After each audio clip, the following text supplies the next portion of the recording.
welcome to another episode of Turn Left. I am your host, Indiana's own Dana Black, coming to you live. Yes, all the way live from Black Pearl Studios, where we talk about Indiana politics from the left side of things. Welcome back to another episode of Turn Left. I'm Indiana's own Dana Black. I'm super excited because we are bringing you the candidates that you need to know about that are on your ballot, right? So right now, I've just been doing the state house races. There's so many, right? Because we got all 25 Senate seats, the folks that are running for Senate, and 91 of the House seats. So there's a lot of candidates who are going to have impact on policies that directly impact you. So that's why we are bringing you these candidates. And I'm really excited because I love return guests. I love return guests because return guests don't give up the fight. So today, y'all, we are bringing back Tiffany Stoner, who is running in House District 25. Tiffany, welcome back to the show. Thank you. And I appreciate you recognizing those of us who have to run maybe 2 times. See, listen, I'm going to tell you, y'all are better than me because I was one and done. And it wasn't like, for me, it wasn't like, oh my God, I lost. No, it's a lot of work. It is to run for office. And I realized maybe I didn't necessarily need to be an elected official. Maybe I needed to know what candidates need. So how best to support those candidates. So it's all turned around and been a wonderful. You found your calling. Yeah. But see, I applaud you multiple campaign folk. So before we get started, why did you decide to do it again? Let us know. You know, my mission just wasn't over. I think if somebody would have told me that I needed to run twice, I probably would have thought about it a little bit harder, to be honest with you, because you're right. It's a grind. It takes a lot for a family to consume candidates running for office, for sure. But at the end of 2024, when I lost by 64 votes. It was a 0.17 margin. It was the closest race in the legislative race in the United States. It wasn't called for 10 days. And I did take a chainsaw to my backyard for about 4 days of that 10, just to release some angst and energy. But, at the end of that, it was clearly a disappointment for me and my team. But once we regrouped, we realized that we are part of one of the 23rd fastest growing group of Democratic voters in Boone County. We realized that we did move the needle in Boone and Hendricks County. We realized that we had put together a foundation that really just needed a second time. And so we sat down, we're like, what do we want to start doing? What do we want to stop doing? And what do we want to continue doing? And we spent the bulk of 2025 really organizing and keeping, a really high quality team together and just doing it. I love it. So when you think about the first run, and I'm going to ask you to be real critical of yourself, right? Because self-awareness, I think, is how we grow, right? So tell us some of the things that you did the first time around that you realized weren't as effective, and then tell us what was effective. So basically, what did you learn that you're doing differently? Yeah, I think the biggest thing is I don't think I completely trusted myself. Meaning I am a woman in my middle age. I am embracing that. I have always trusted my intuition and my judgment. And I think being a candidate, I didn't necessarily do that because you're new and you don't know necessarily how politics works. And I think if I would have trusted my judgment, I may have taken a different turn here or there. I think there are so many people. I was talking to JD Ford yesterday and he said the same thing. There are so many people that want to give you advice on how to run your campaign that at the end of the day, you need to consume that. You need to understand what they're saying. But at the end of the day, it really comes down to how does it feel to you? And is it can you stand by the words? Can you stand by the direction of your own campaign? So I think probably just really trusting myself. I think it is natural to feel like you don't know everything, Mm-hmm. and it's becoming comfortable with that. I also realized that I didn't have to have necessarily an answer for everything. When you are presented at meetings or at meet and greets with questions that perhaps I didn't know the answer to, I needed to be really comfortable with saying, I don't know the answer to that, but I am going to go research the heck out of that one and I'm going to find out. So I would say that was probably the biggest thing. I love that. And hello, JD Ford is one of my favorite humans on the planet. So, Of course. yay for taking his advice. So for the people that don't know, tell the people who you are and where you come from. Oh, well, that's good. I come from District 25, which includes about 90% of Zionsville, all of Whitestown, which is the youngest municipality in the state of Indiana. Wow. Half of Lebanon, which is where LEAP is going in, and the north side of Brownsburg. So this district is diverse from beginning to end. Mm-hmm. And so, we realized even sending the messaging out is very different throughout this district. I live in Zionsville. I'm a mom of four. I recently became an empty nester, although a couple of them are here for the summer.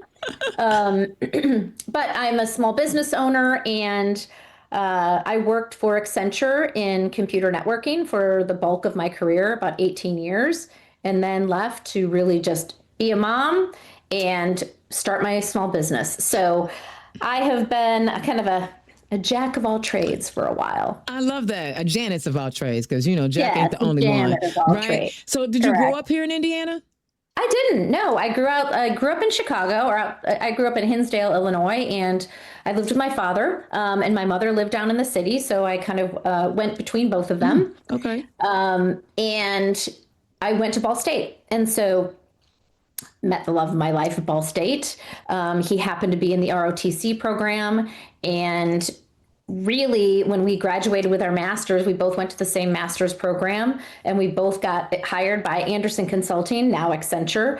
We moved up to Chicago, but we realized very quickly with his military career as well on the side, because he was with the National Guard, that we were making a lot of trips down 65 from Chicago to Indianapolis. And so we felt like it would get in between both of our families. So we made Indianapolis our home, and we've never regretted it since. We just, we were in the same house for 25 years. So we raised all of our kids there. Yeah. That's dope. I mean, I love it, especially when you're coming from the Chicagoland area, right? Because it's very metropolitan. It's, 5,000 people. I mean, 5 million people, like almost more than this entire state. And to come down into a more, a smaller community. And you said now you live in Zionsville. I think Zionsville is a really unique place.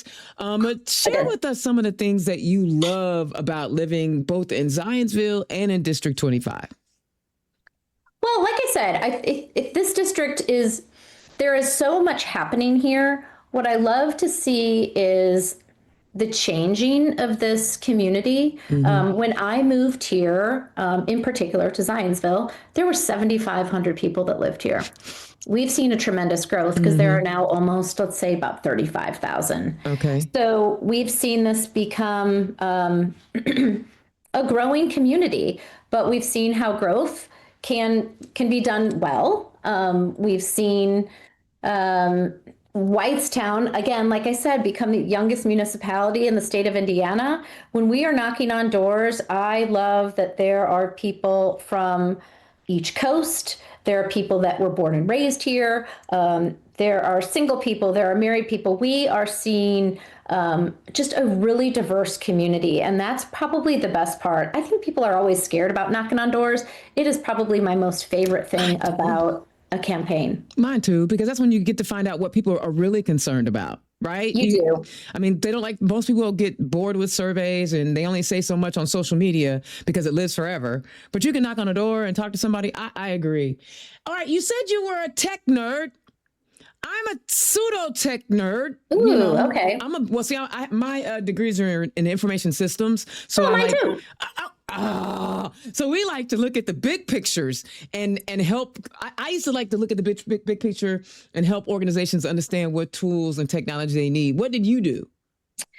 I got a degree in information and communication sciences. And at that time, it was, they said, and this is true, I think, for everything I've really done, you learn an inch deep and a mile wide. Yes. And so, and that is what you did, what I did when I went into consulting. I worked for a number of different verticals. But we were, at the time we had to wear suits, but we still had to be like connecting the physical layer of computer networks back then. Oh, wow. Underneath desks, right? So I have always embraced technology. It's where I came from. I feel like it's one of the gifts I can give myself is to keep relevant and understanding technology as well. Now, my kids would probably say don't, but really, I do. No, I think that it was a great degree to get. It was a great career to have for a very long time. So I appreciate that. And so, what do you say to young girls? Because we still have a problem with young girls, especially girls of color, getting involved with STEM and technology. Just share a little bit of advice for anybody that's listening about, if it's something you want to do it, right? Yeah, I mean, you have to follow what you're passionate about and what you're good at. I happen to have 4 kids who have a vast difference in experiences and what's interesting to me is that my husband's in cybersecurity. I have one son that went into cybersecurity, and now I have a daughter who's a sophomore at IU who's decided she wants to be in technology too. Wow. And I almost could have told you that because when she was little, she was able to put puzzles together like I've never seen a kid put puzzles together. She excelled at math, she excelled at science, right? So I think if those things are innate to you, then you should pursue them. I was always a writer. I was always really kind of creative. So I think for those people who can harness those, but still kind of figure out how you can be creative as well as write, technology can still be an area that you can excel in for sure. I agree. And I like you, I wasn't, I was a late bloomer, so I didn't find my career path till I was in my 30s and late 30s and early 40s. But once I discovered like the missing pieces in technology, I was able to carve out my niche. And for example, most tech people don't like to talk.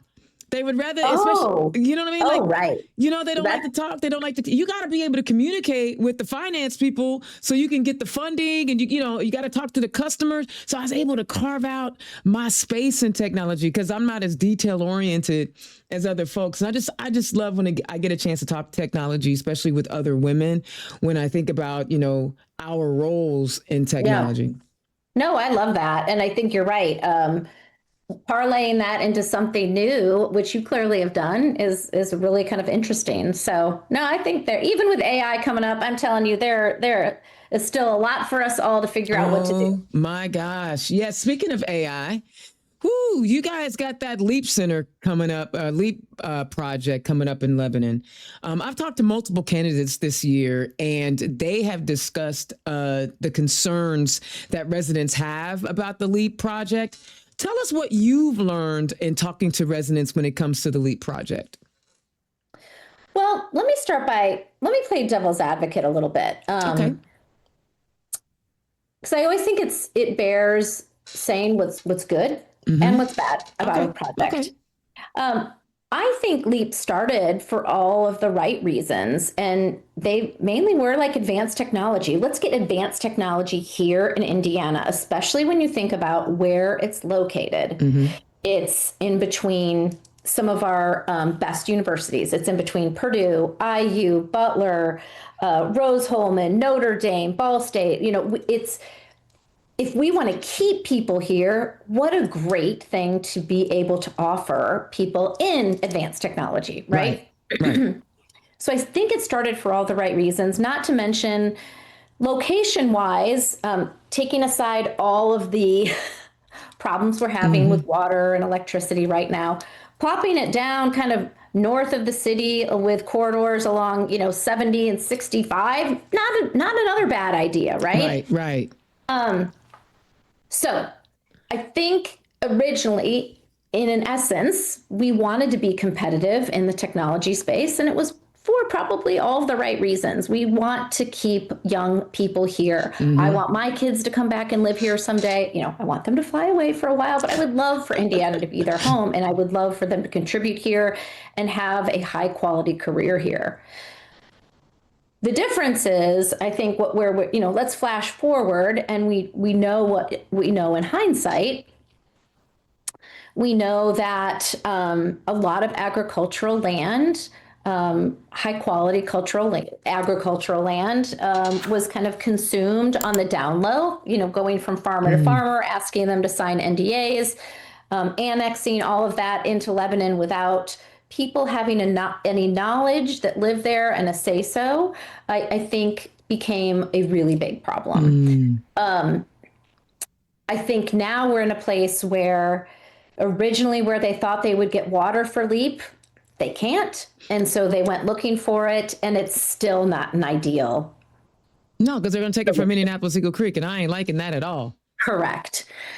As hot as it is today, and I knew we weren't going to talk about as hot as it is this summer, let's say, we know that you can drive down to Eagle Creek at certain years, and it is at an all-time low, right? So I think there is a growing concern about where this water will come from. 25 million gallons a day for just the group, just for Meta, is a significant amount of water, not to mention where the wastewater will go. Back into Eagle Creek. Yes. There are 7 locations now that they're looking at. So they are looking at 7 other locations. I think the biggest problem is, we're watching that really closely. Okay. We're participating in a lot of events and trying to understand what the real issue is. But even last night I was at an event, and there are, you look at Sierra Club and Hoosier Environmental Council, you look at some of the organizations that are really tracking this, and there is so much that they actually don't know yet. So I think that's a real concern, even for people that are following it as closely as they are. They just cannot get to the right answers. So I think that's scary, though, when you're talking about a project of that magnitude, the cost, the impact on resources, and not having answers. That's a little scary.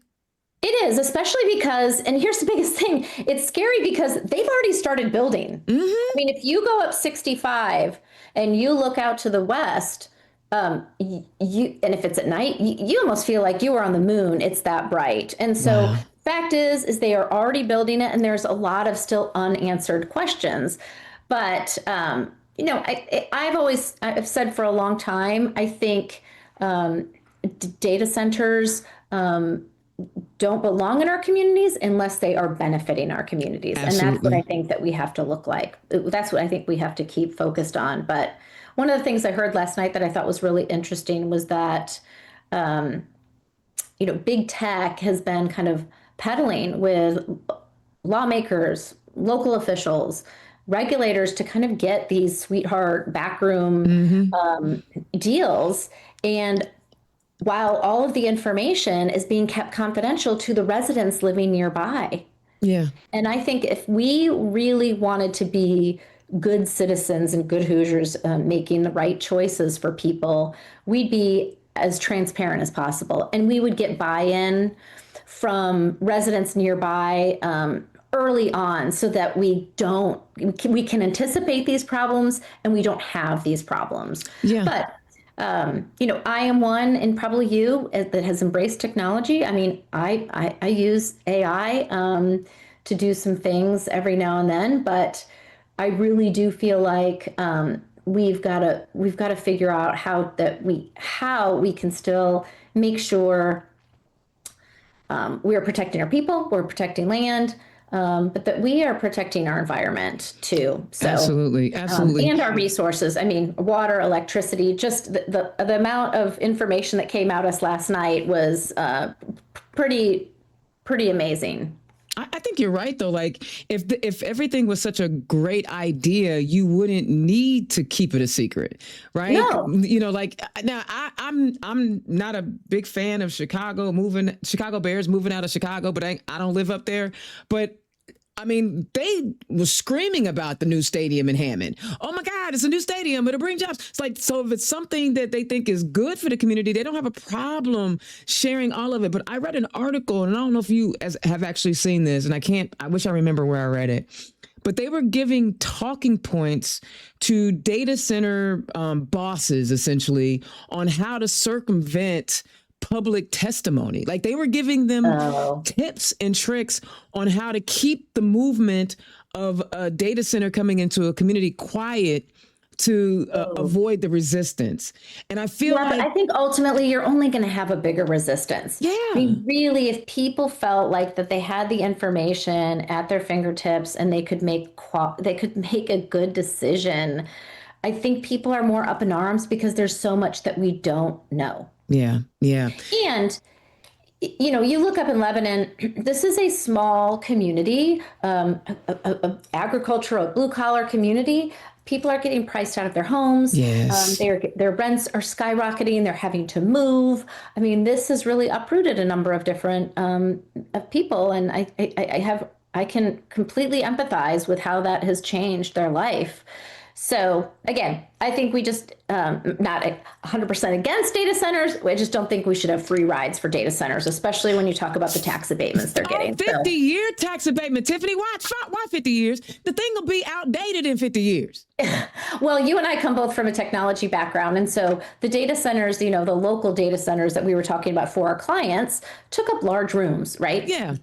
At the time, large rooms, lots of server racks and server racks. And now like that amount of data could be computed like in this phone. Yes. Right. So when you think about 1,500 acres for a metadata center just in Lebanon alone, not to mention the largest one going into Madison, Indiana, globally, you think about that amount of space, and in 35 years, or as you mentioned, 50, what is that going to transition to? Exactly. We're not going to need that. I mean, think about it, Tiffany. They landed a man on the moon in 1969, right? Right. And you were talking about, big servers, literally all the technology they needed to put that man on the moon in 1969, 57 years later, is mostly obsolete because we're not using tubes anymore, right? Yeah. For computing.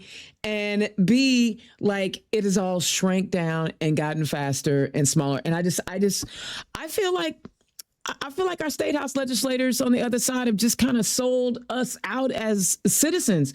And as you think about it, and when you are in, because you're going to win, right? You're going to win. And when you are in the state house, this conversation is going to come up again. Because they're guaranteed. There are already going to be some data center bills presented for sure next session. Here's what I think. If this area LEAP is supposed to be all about advanced technology, I'm just wondering why we're not seeing advanced technology where it's at. So I researched at one point, like, where are data centers doing really well? Where are they being embraced by their communities? And interestingly enough, in Europe, they're building a lot of data centers underground. Now, it's more expensive, but it uses far less resources. You have to cool it far less water, but the heat that is generated is then being transported to be used in some kind of the local towns. There are a number of different things that I think if we thought outside of the box and we looked at where even other countries are doing it and perhaps doing it better, smarter, more effective, then I think we might have a different answer. Mm-hmm. I know the Chinese are putting them in the water, directly in the water. I saw that too in my research. I was like, okay, now we don't necessarily have that here in Indiana necessarily, but I at least think like, okay, what are we 1,500 acres of land? It's a lot of land. But think about it though, Tiffany, if you can put offshore oil rigs and the amount of infrastructure that it takes to have an offshore oil rig to dig for fossil fuels in the middle of the ocean, then why don't we have enough tech savviness to say, okay, we're going to put in a data center, and because you got to maintenance those offshore oil rigs, right? You've got to make sure that the drills work, and if something breaks down way down deep, you got to go down there and be able to fix it. So why not? Okay, Dana, you're coming up with a new idea here. We got to research this one next. Listen, No, but you know what I'm saying? Yeah. It's like, why aren't we thinking? Why aren't we thinking about things a little bit differently? Absolutely. And I think they've just come to Indiana and other places in the Midwest because our we got a lot of land here. Yeah, and we got a lot of land. Well, I interviewed a gentleman who's running for Senate out of Tippecanoe County, and he was like, the math ain't mathing. Y'all taking more land. This is the land that we use to feed people, and the populations are growing. The math ain't mathing. So I don't know. Listen, apparently you and I can talk tech all day, so we probably better get into some other stuff. So there are a lot of issues that we see happening around the country. And the State House, I believe, is where most of the power sits, right? Because it can decide not to implement something from the federal level down, and then it has its tentacles down in the municipal and county spaces as well. What are some of the other issues? Because not everything is about the data center and LEAP. What else are your folks talking to you about? And tell us specifically what they want you to work on. Well, okay. I mean, I think the number one thing for us at the door, in the communities where District 25 resides, people have typically moved here for the educational system, for the high quality schools that are here. And unfortunately, with the property tax bill, SEA 1, that was enacted in 2025, not only did it take away,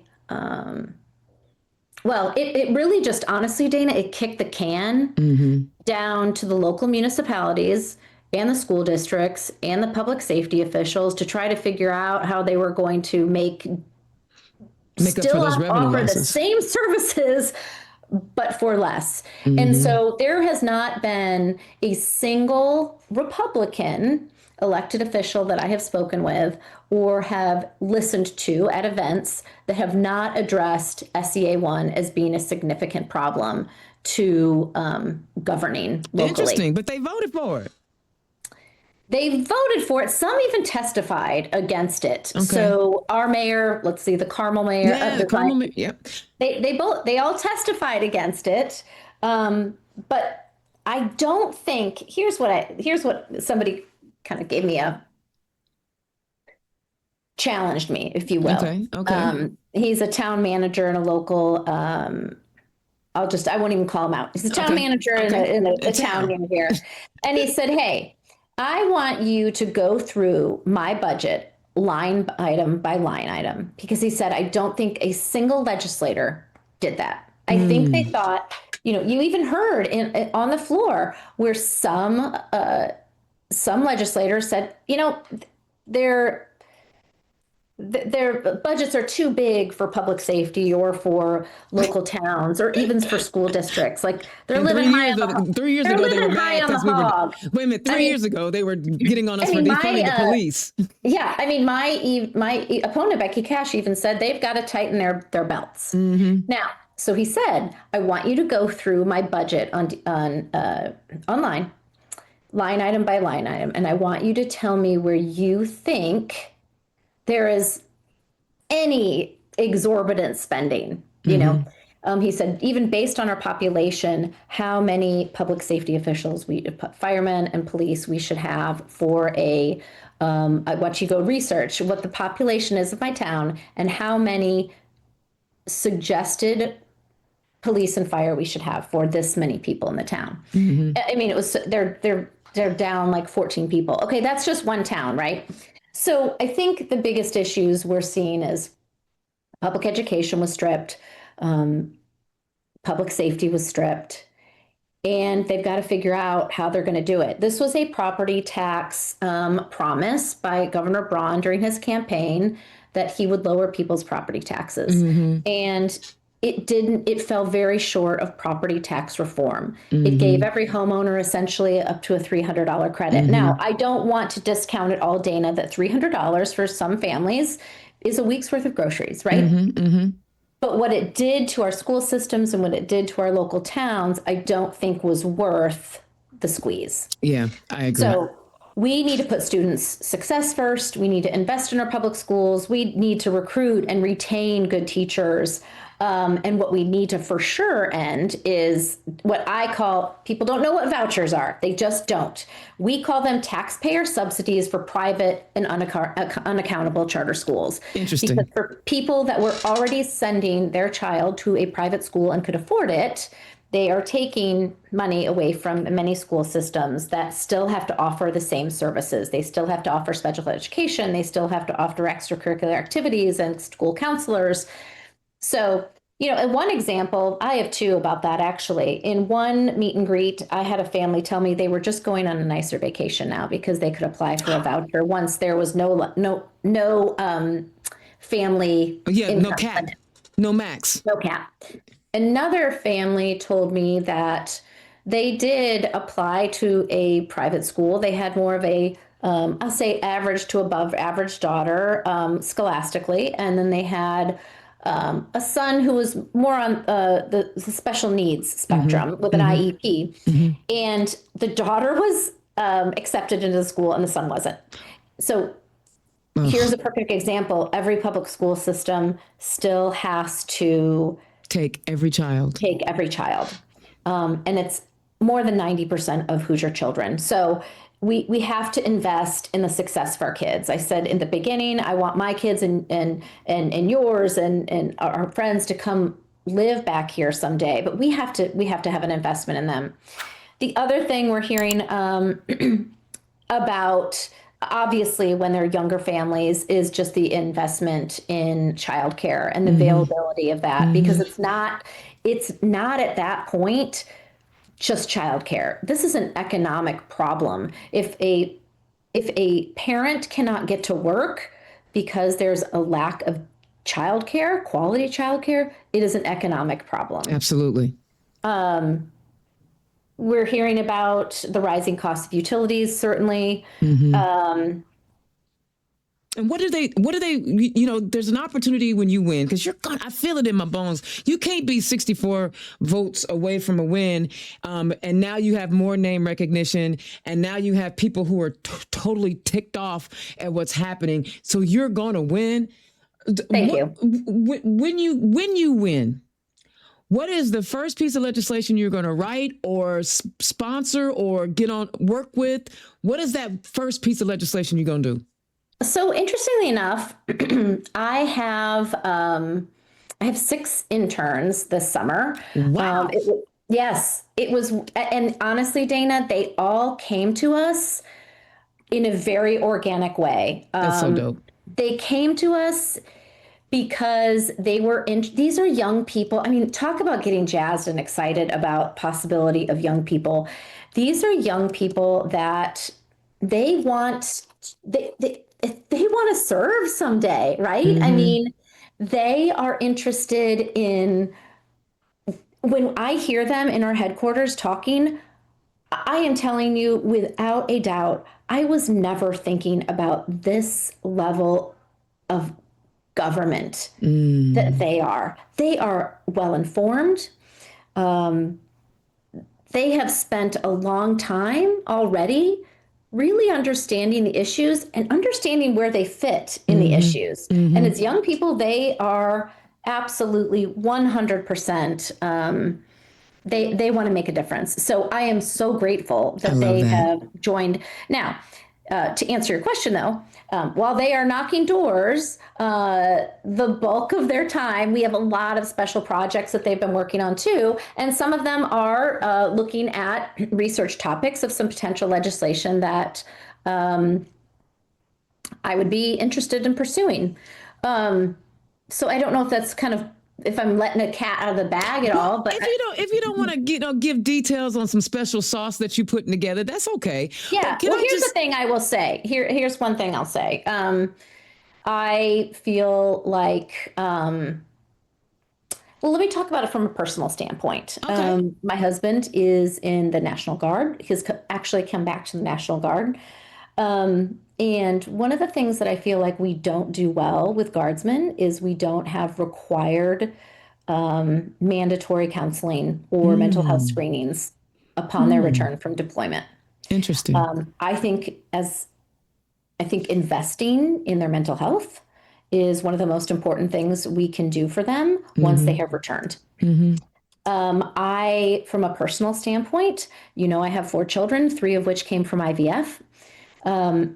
So my personal experience, and many families I talk to, they have conceived via IVF too. IVF is under attack. Birth control is under attack. We had a bill presented by my opponent that would have stopped all pharmacists in rural communities from being able to prescribe birth control pills. I'm not sure if you know this, but you probably do. There aren't a whole lot of OBGYNs in rural communities. No, they're not. I knew that. But Yeah. it's usually some man coming up with some plan to regulate a woman's body, and they don't even know how it works. Correct. So I have young women and I have young men as children.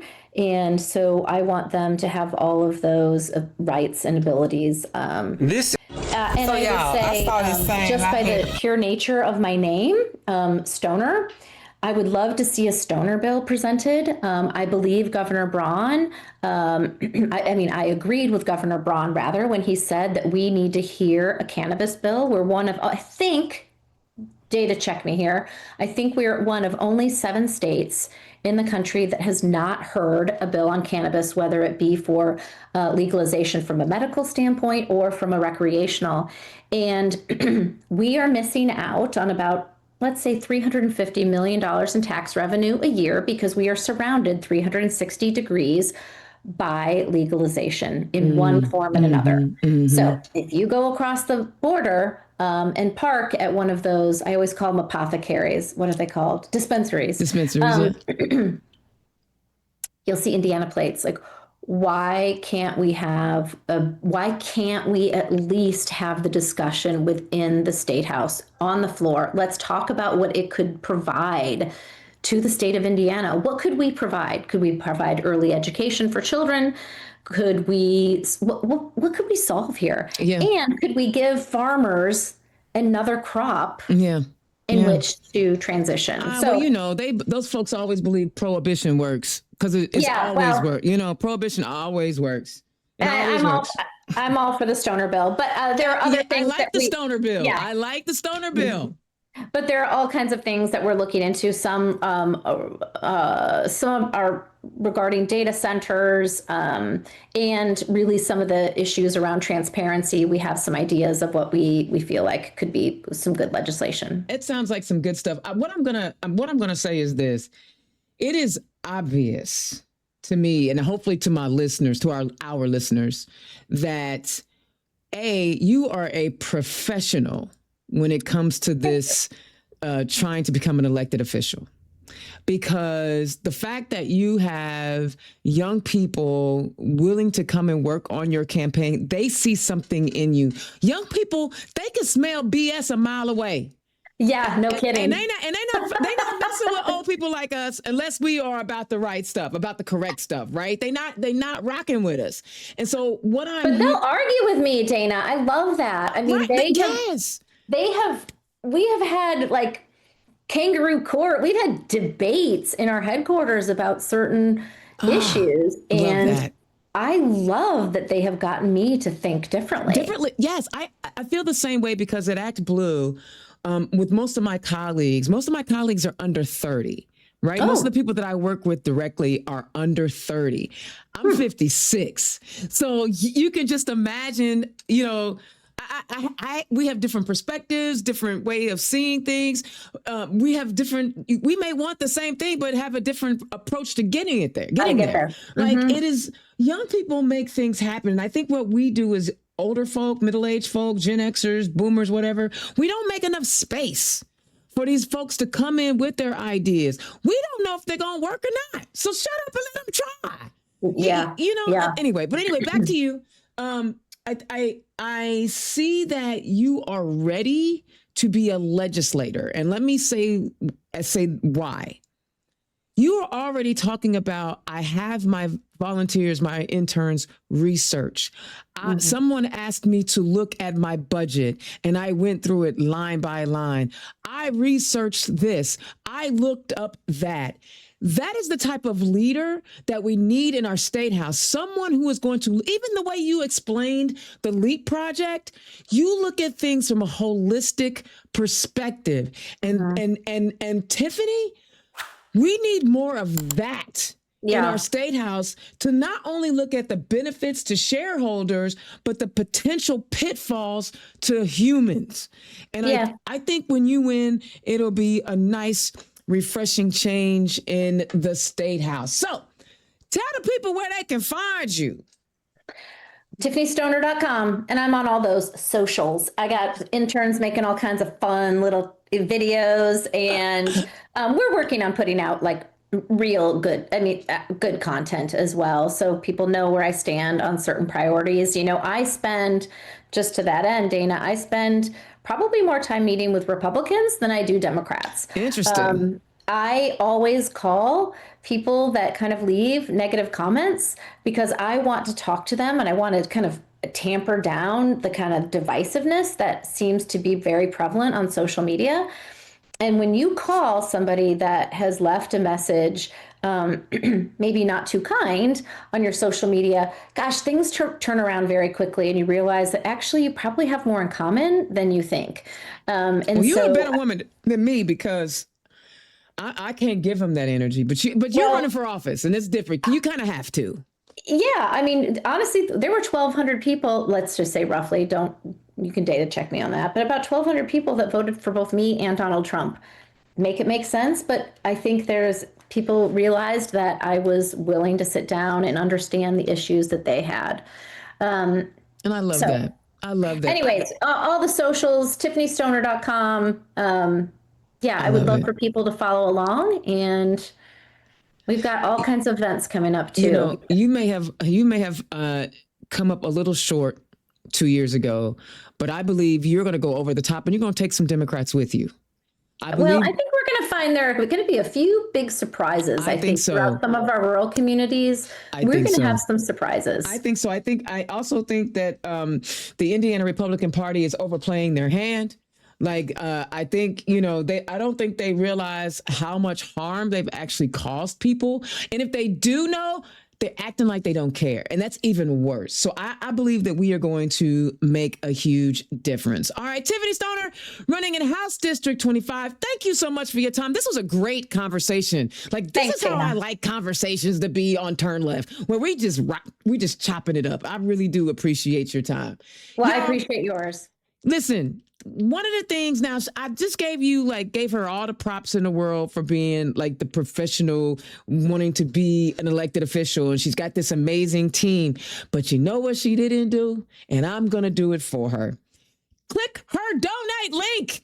She needs money. Okay. She needs money. Even though she has these amazing young volunteers who are helping out her campaign, she got to feed them.